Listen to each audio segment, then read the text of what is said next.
Le journal des bonnes nouvelles. Le scandale éclate. Premier souffle d'un vent de panique. Le débat sur la cohabitation entre le loup et le mouton est vif. Personne ne peut ce soir dire si l'on est oui ou non à la veille d'un désastre nucléaire de grande ampleur. Au bilan 20 morts dont 3 graves. Enfin des bonnes nouvelles. Radio Vostok relaie l'appel pour le climat. Alors que la COP27 bat son plein en l'absence de Greta Thunberg qui ne croit plus au greenwashing des puissants de ce monde, une trentaine de médias, dont Radio Vostok, a décidé de signer un appel commun. C'est à l'initiative du Guardian que de nombreux médias des 4 coins du monde ont décidé de s'allier pour tirer la sonnette d'alarme.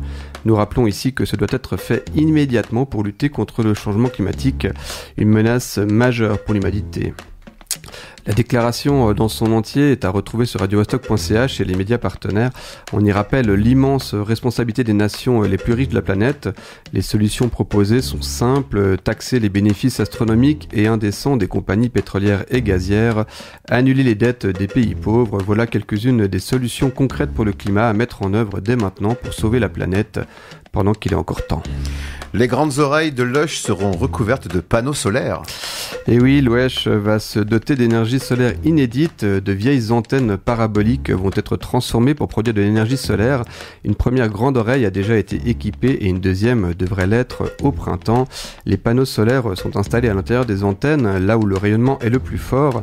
Les antennes s'orientent de manière flexible vers le soleil et produisent ainsi plus d'électricité que les installations solaires traditionnelles.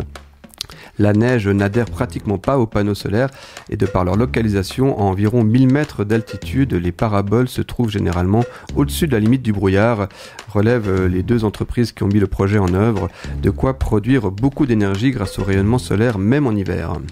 Extraire le lithium chez nous pour être moins polluant.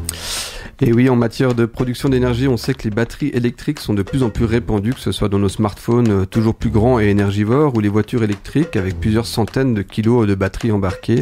Même si l'énergie électrique peut parfois être verte, et encore pas toujours, l'extraction des minerais, elle, est souvent catastrophique sur le plan environnemental et social.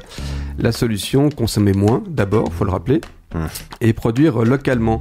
Une mine de lithium géante verra le jour en France dans le Massif central d'ici 2027. Elle permettra une certaine indépendance énergétique face à de gros producteurs comme la Chine. Elle permettra aussi de mettre en place des normes environnementales et sociales dignes. Consommer des batteries au lithium restera polluant, les batteries seront sans doute plus chères que les chinoises, mais au moins elles auront été produites dans des conditions à peu près acceptables et c'est déjà pas mal.